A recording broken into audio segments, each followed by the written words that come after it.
As I speak, this is the last day of January in the year 2022. In this month alone here in New York City, 5 police officers have been shot. 2 of them died, Jason Rivera and Brother Mora. These are very young police officers dedicated to the force. And it was a tragedy that ripped through the hearts of God-fearing people all over everywhere that these officers lost their lives. Guns on the streets of New York and south side of Chicago and other ghettos, and also in the suburbs, like you will not believe. But gun violence is up now, higher than it's been in quite some time. New York City has just taken on a new mayor, a Hamite brother by the name of Eric Adams, who was a former police officer himself. But I want to, and he's decided the way to deal with this heart-wrenching tragedy of these 2 very young police officers' lives being cut down by a Glock automatic gun with 47 rounds in it, is to put plainclothes policemen back out on the street. They were part of that group that was once the Stop and Frisk group, and the ones that claimed who had a cult called We Own the Night that was a part of the shooting of Amadou Diallo up in the Bronx, where they shot him 41 times. They saw a cell phone in his hand and said it was a gun. They didn't shoot him once. All of them opened fire 41 times on Amadou Diallo. And Eric Adams is saying he want to put those men back out on the street to combat gun violence. I want to suggest to you that you help me get this word out that we need to start what is known as the Joseph Project to save our young men and police officers. And you need to try to get this word to Eric Adams or to some of the people that have bankrolled his mayor, being elected mayor, and to others as well. That the police are not going to be able to do this job to stop the young men and to get the guns off the street. They have that gun buyback programs, and things are worse now than they've ever been. But here's what Almighty God has said to me, to suggest to Mayor Eric Adams that he will start what is known as a Joseph Project. And by that, I mean we need to get men who have been in prison, been convicted of crimes, and have spent at least 7 years in prison of a crime they were convicted of, and who have been rehabilitated, not by the system, not by the bars, not by the constraints, but they have been rehabilitated along the lines the way Red of Shawshank Redemption was rehabilitated, where after being there for years and years, his whole mindset changed, his whole understanding of the dynamics of the world. He understood what he was doing. When he did it, he didn't know what he was doing. He was just a young man. He had no idea. But now he's come to a reckoning point, and he understands clearly that it is wrong. You got men like that right now in Dannemora. You got men in Attica. You've got men in Auburn, Greenhaven, Comstock. You got men like that in Rahway State Prison. But for New York, let's stay within the New York confines, that have been in prison for 7 years or more. And they have been not corrected as a state of correction or rehabilitated according to what some psychiatrist says about criminals. But they have been reformed. They have been reborn. They have studied. They have become articulate. They have used their time there to read. They understand the science of Pythagoras. They've read philosophy. They've read the Bible. They've even read the Quran. They've read most religions. Many of them have read the Hindu and Buddhist versions of the Bhagavad Gita. They've read world history. They've read about great men. They've read about criminals. They've read about Iceberg Slim. They've read To Kill a Mockingbird. They're well read because over the years they have self-educated themselves. They've read Richard Wright's Black Boy. They are well read. They're well spoken. But yet they got another 25 years on their prison sentence. They're no longer criminals.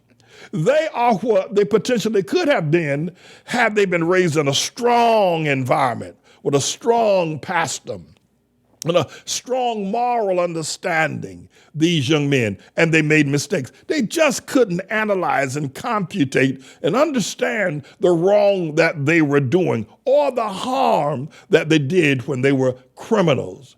I'm saying to Eric Adams, we need to put together a program called the Joseph Project.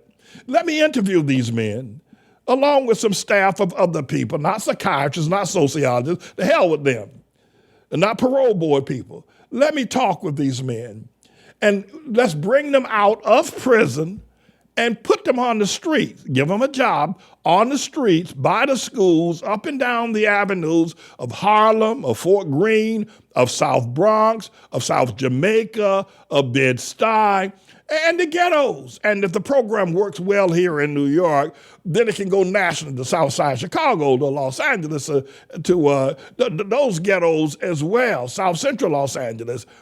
But we can start here in New York. And let me tell you why the Joseph Project works. First of all, I'm talking about or referencing Joseph, the son of Israel, the youngest boy of Israel, who was thrown into prison by a woman who set him up, set the boy up, and then grabbed his jacket and lied on him.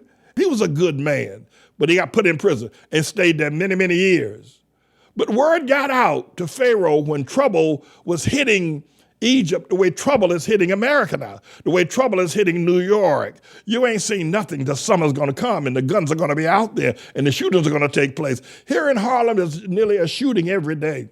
People pushing people in front of the subways, crime everywhere, people jumping out of cars and broad daylight shooting, people robbing Burger Kings. This year, 2022, people sticking up joints. You still got stick-up kids going on, and it's only going to get worse. The people who know best how to deal with this are people who used to do it themselves, but now they're mature, they're well-educated. Many of them are in their 50s now. And I'm saying, get this word to Eric Adams. Here, I have a problem. I'm not a Democrat. I'm not a Republican. I'm not an African American. I don't go down those roads. I'm not a liberal. I'm not an independent. And so because I'm not on either one of those sides, America's politically are very competitive. If you're not Democrat, we ain't going to help you. If you're not Republican, we're not going to help you. And I'm neither one. But if you're Republican, we'll help you fight the Democrats. If you're a Democrat, we'll help you fight the Republicans. But I'm neither one. I need to count on that small slither of people that hear me and know I'm saying the truth. And don't just walk away and not help me. We need to get these men out of prison. Get them out on a, if you will, a suspended sentence. And if they've been there for longer than 7 years, they've been time to be rehabilitated. And I can talk with them. I've been there too. I've been to prison. And look at the man I've turned out to be. A community builder, a founder of 3 schools, a builder of a church and a ministry. And the things I've done over the years, it's just been phenomenal. But there are other men there probably better than I. We need to get them out of there. By the grace of God, I was able to get out. Now, we need to give them a salary. Now, you're not going to take them out and put them on the streets. I'm suggesting, and I would not settle for anything less, these men that have spent at least 7 years in prison, and if they qualify, we don't just let anybody just because they've been there 7 years, he got to have his head screwed on right. You can tell whether he's been reformed or not. But they've been there. Give them a salary starting at $100,000 a year to be on the street every day. Be on the street from 7 o'clock in the morning to 2 o'clock in the morning. And shifts. Walk in the streets. You see these young boys. You see them up on Fox Avenue, up on Hoe Avenue, up on Tremont, up in the Bronx. Or you see them on 125th Street, 116th Street, Edgecombe Avenue. You see them in the parks.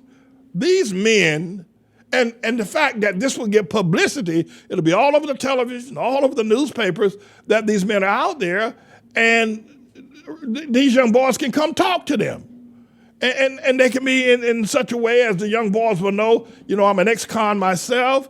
Don't go down the road I went down. Let me talk to you, brother. Let me show you how to get your stuff together. Let me show you there's a better way. And and they'll take the guns off the street. I guarantee you that you'll see crime go down by as much as 70% in the first year. By putting the police on the street is not, here, you're saying, Eric Adams said, put more police on the street. That's not the answer. Mayor Lori Lightfoot out in Chicago, putting more police on the street is not the answer. And you know it's not the answer. You're just saying that because you don't know what else to say. Eric Adams putting more police on the street is not the answer. It's going to clog up the courts. It's going to cause more shootings and more disillusionment. Eric Adams, you know, putting more police on the street is not the answer. It has never been the answer. We need to put men who understand the hood, men who understand the thinking process of these young boys and other criminals, and put them out there as examples. The New York State Prison has produced this as your mentor. He's been in Dannemora for 12 years. He's now your mentor. He has a decent salary, so he can get a decent place to live. They don't have to worry about committing crimes. $100,000 a year, you give him $2,000 a week salary. He can now buy his food, have a car, find a wife, raise a family. He doesn't have to worry about crime, not to steal, sell drugs, any of that. That money will reinforce his commitment to truth and reality. So, I need you to help me get this word out. People have ostracized me, but I'm the man. God sent me to Harlem. That's right. God, his name is Jesus, sent me to Harlem. And I had the men here till Obama came along. And Obama is a mega problem. I believe the reason why Trayvon Martin is dead and in his grave and his flesh has rotted, the same thing with Michael Brown and a whole lot of others, is because they believe that Obama was the answer. The same way that Eric Adams believed that putting more police officers on the street and all of these other mayors putting more police officers on the street is the answer. These young men could not rationalize to understand that Obama was not the answer. He was not going to pay their bills. He was not going to make them invincible. When you get shot, you're going to die. Nobody, if Obama's presidency is not going to make you bulletproof, Trayvon Martin, not going to make you bulletproof, Michael Brown, and we got to understand that. Otherwise, the death toll continues. Let me be heard. Let me be heard. Let me talk to these men in Dannemora and Attica. Let me talk to these men. Let me sit down with them. And let the state give them a suspended sentence. Let the courts write a law that says, well, if you commit any crimes, and there'll be no need if you're paying a man $100,000 a year. He ain't gonna need to commit no crimes, because it's all about money. And trust me, these men have the confidence and the strength and the respect and the education. These men, most of them, and I met with them, I talked with them, I sat with them, and they are well-trained, they are principled, and they are what these other young men on the street who don't have the fathers in the homes. These young 17, 18, 19-year-old boys don't have a father in the home, but their father could be the man that was once in Dannemora, who's now on the street, in the park, winter, summer, and fall, constantly on the streets in South Jamaica, South Bronx, or Fort Greene, Harlem, or Bed-Stuy. And we can change the dynamics. Not only that, but we can inspire other men in prison to wipe your nose, get your act together, clean yourself up. There's a better way. For the last 75 years, we have been creating a prison complex, warehousing flesh, warehousing hundreds of thousands of men, just warehousing them, throwing them in prison, throwing away the key, and warehousing flesh. And it hasn't helped. And any fool can see more police officers is not the answer. We need more Jesus is what we need. We need more truth. We need more righteous men. Hear me. Don't let this appeal fall on closed ears, deaf ears. Hear me. For the young boy that gets saved might be your very own. And some of your sons might be there that can come home now. He's been gone now for 15 years. He's clean shaven. He's got a shine on his face. He understands the world. You could send him as the ambassador to Russia. You could send him down to the United Nations. You could send him to Africa. He's been in prison for 15 years, kept his nose clean, never been in solitary. Well, maybe some have been.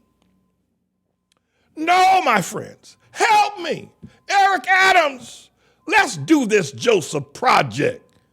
And this is going to make you a great mayor. Oh, my goodness. Oh, you could run for mayor for the rest of New York City's tenure. But if not, relying on police and more shootings, more arrests, more handcuffs, then you're already into a failure and a failed system. I'm James David Manning, everybody. I'm here at the ATLAH World Missionary Church on 123rd Street. Our telephone number is 800-877-777-0734. And you, of course, you can pick up the information from the back end of this video. Come talk to me. Come talk to me. But most of all, talk to Eric Adams and the people around him, because the life you save might be your own.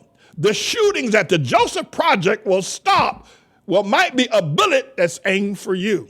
But because you worked to get the Joseph Project launched, you still have your life. Your 14-year-old girl will not be shot down going through the park trying to get home from school one day with a book bag in her hand. The Joseph Project is what it's called. Me, I'm James David Manning. I'm the Lord's servant. When you see the school called ATLAH, you see righteous boys and girls, always standing with the sword of the mighty God, as righteous leaders all over the world. We'll never turn to the left or the right. We shall prevail in all our fights, and we will say, like Honorable Manny says, ATLAH, that's what God says. And we will say, like all our teachers say, ATLAH, that's what God says. ATLAH, we love you. ATLAH, we love you. We love you. Great tomorrows, we love you. We love you. ATLAH, we love you. We love you.